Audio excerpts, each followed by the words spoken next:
So it appears that another war now may be in the making. That is, the U.S.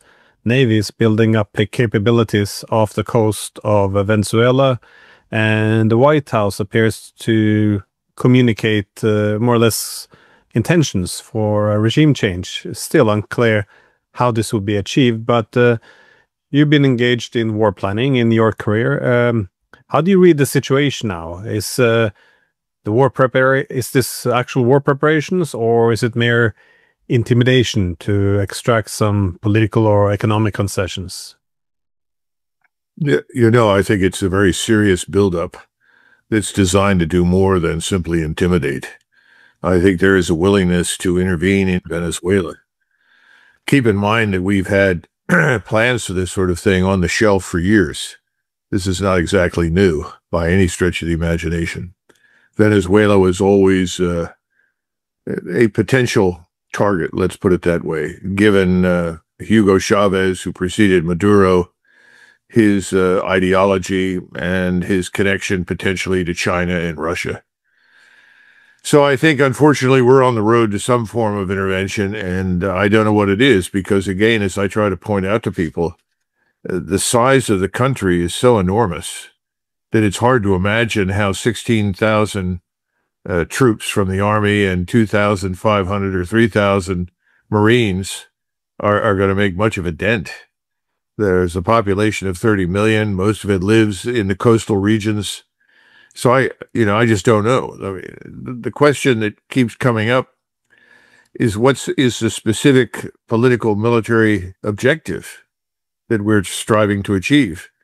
And the next question, once you establish whatever that is, and I'm not sure what it is, then the question is it attainable? Can we do it? War is, as everybody points out that has any sort of common sense, is so unpredictable in its character that one wonders just exactly what we want to do. And we can talk more about that. There are a lot of things floating around inside the Beltway that we can discuss, but the problem is that I haven't heard anything from the President of the United States about what it is that he wants us to do. In fact, it's very reminiscent of LBJ's crusade to intervene in Vietnam. He never specifically said, what are we going to do while we're there? Well, we're going to support the legitimate government and fight communism. Well, I don't know, that's a slogan. That's not a military objective. And I think we did that for years and years and years without much result. So my question is, what specifically is our objective? Perhaps they've decided that to tell anybody would put it at risk, and they won't. I don't know, Glenn. It's become a commonality, I think, among many of our conflicts of the political West, that is the lack of clear objectives and strategies. So what do we want to obtain, and how exactly are we supposed to achieve this? Because I also hear the comments about wanting to fight narco-terrorism, but again, once you start bombing Venezuela, exactly how would this objective be achieved? One complains about the lack of exit strategies, but once one hasn't actually outlined a strategy at all, it's more problematic. But what is as the possible wider consequence of this, though? Because Venezuela is, as you said, a big country, and it has neighbors. It's an economy. It's got a big population. Well, what do you think could be? Well, one would say unforeseen consequences, but some could possibly be foreseen as well.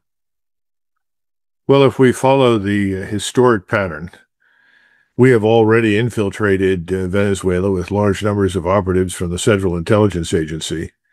We may well have assistance from others, including MI6, I don't know. Now, what will these CIA agents do in cooperation with potentially mercenary forces? Mercenary forces are easy to pick up. The problem with them is that they're not always very reliable. But if you're trying to start a war, they can certainly start something. So that's probably in the offing right now, if it's not already happening. Then the second thing is we now have 2 Russian destroyers anchored off the coast of Venezuela. And the question is, what does that mean?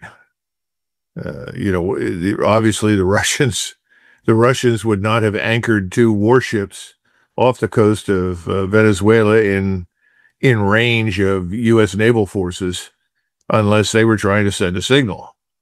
I think the signal is pretty obvious. Uh, you have done everything in your power, that is Washington, to destroy us in Moscow.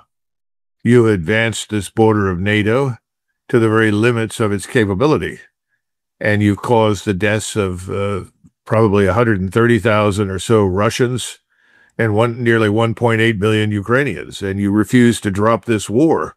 You keep feeding this fire, even though I was looking at some reports yesterday. The Russians are capturing Ukrainian boys or young men who have been in uniform for exactly 1 week.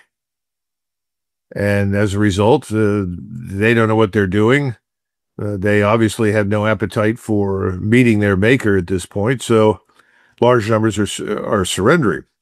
So the Russians are asking, what are you doing? Well, they've given up on trying to persuade us to back off and put an end to this. So now they've said, we're not going to let you get away with what you've done in Ukraine, in Venezuela.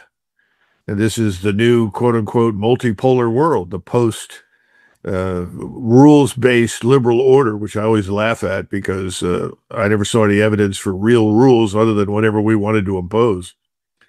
So the bottom line is, I think this could blow up in our faces. If we end up in a fight with those warships and we sink them, which I would imagine we could do, it's hard to tell what might happen at that point. I mean, the Russians have the capability to target everything from essentially Lithuania all the way to Romania, and from Poland all the way to the border with France. And they could do that, and they could do an awful lot of damage in a very short period of time. So I think this is sort of the last straw for the Russians, and I think we're surprised because we've always believed, the wrong things. We've believed that there's no one that can stand against us, that we're the most powerful force on the planet, and that the Russians are weak, incapable, incompetent. It's all nonsense, but that's what we've been peddled. It's a very desperately dangerous situation in that sense, and of course, the impact on the rest of Latin America is going to be huge, no matter what happens. If the Russians are absolutely challenged in the waters off of Venezuela by us, the rest of Latin America will watch carefully. And if we push this and the Russians respond, that could cause large numbers of states in Latin America to align quickly with Russia against us. Seeing Russia as, well, at least someone is willing to stand up to the evil Yankee, because they don't particularly care much for us anyway. And if you want to go back over the historical record, you can find lots of examples of disastrous interventions. I wish there was some good news, but I don't see any. I see stupidity and self-delusion on stilts. But the objectives, which are, well, some of the goals at least, which appears to be in the pipeline, is obviously Venezuela has a lot of natural resources, and some American politicians have suggested that with all these resources, it's very unfriendly of Venezuela to align itself so closely with the Russians and the Chinese. Do you see it as the objective not just to getting greater control over the resources, but also decouple Venezuela from these other centers of power?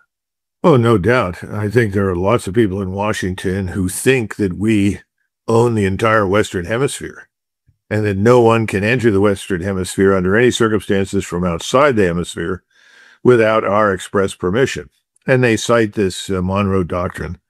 But the Monroe Doctrine really didn't play very significantly in the 19th century, contrary to what many people believe.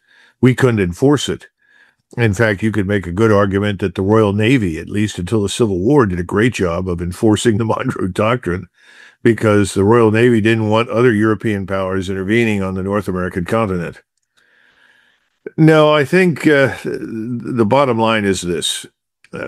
We have decided, for whatever reason, and I've heard people say several things. First of all, remember Venezuela's role in helping to defeat Donald Trump in the 2020 election. This has to do with the Dominion software issue. Okay, that's fine. I don't think that justifies military intervention, but nevertheless, that comes up. The next point is the one on resources. And there are people in Washington who sat down and tried to, quote unquote, collateralize what's in Venezuela on the assumption that it could be used to boost our economy and essentially save us from default and an economic crisis and financial collapse. The problem with collateralizing someone else's resources is that you have to go into the country, you have to assert absolute control over it. And we don't have the forces, certainly we don't have the ground forces to do such a thing. And I don't think it would be widely regarded as legitimate in the eyes of the world. It almost speaks or is reminiscent of, the arrival of Hernan Cortez in Mexico. His goal was very obvious: find as much gold as possible, pull it out, and ship it back to Spain. I mean, in some ways, it sounds like this is Operation Cortez. I don't think it'll work that way. I don't think it's necessary. But again, there are people that are upset with the fact, as you point out, that Russia and China have investments there. They both do. The Russians and the Chinese have companies operating in Venezuela. So as a result, when Maduro made his offer to Trump, which everyone I've spoken to they can't tell me the details, but they said it was very, very generous and lucrative.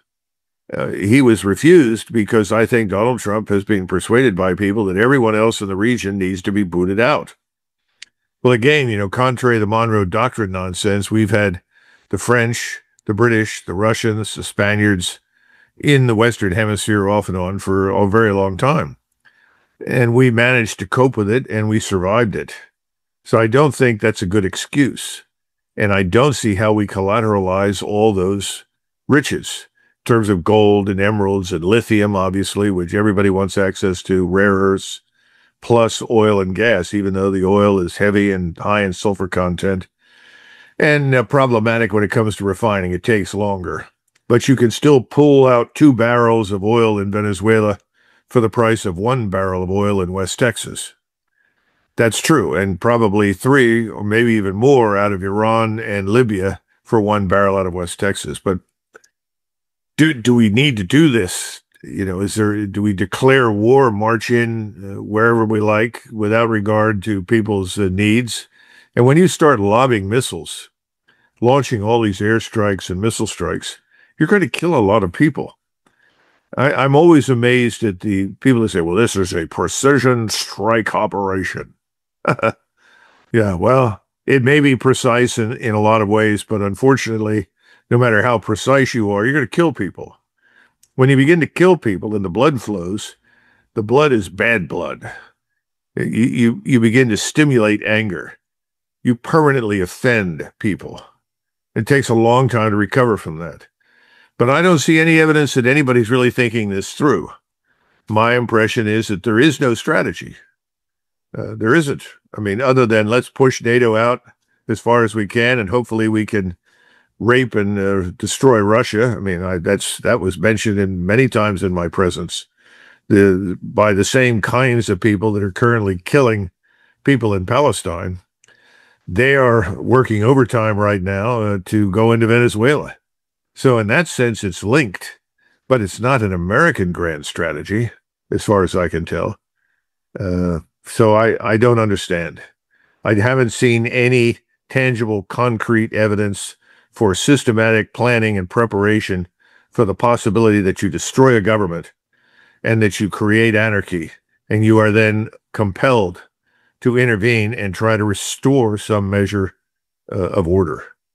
And that's a serious mistake. We were much better off in Iraq in 2003. We did not have to occupy that country. The army was intact because most of the army did not fight. And that's what a lot of people don't understand. You still had an administration in Iraq. So we didn't have to dismantle the administration and liquidate the army. All we had to do was replace the people at the top and say, we would like to do business with you. We can't do business with Saddam Hussein, but we will do business with you. And as soon as there's order on the streets and we have reached some sort of agreement as to how to proceed, then we will withdraw. Well, that's doable in a place like Iraq, and we blew it, made terrible mistakes. Is that doable in Venezuela? I'm not sure. Venezuela is infinitely larger, the size of what? Germany, France, Austria, Switzerland together, with 30 million people. A little more challenging. So I just don't have any good answers, but I don't see anything good happening as a result of what we're planning to do. Let's put it that way.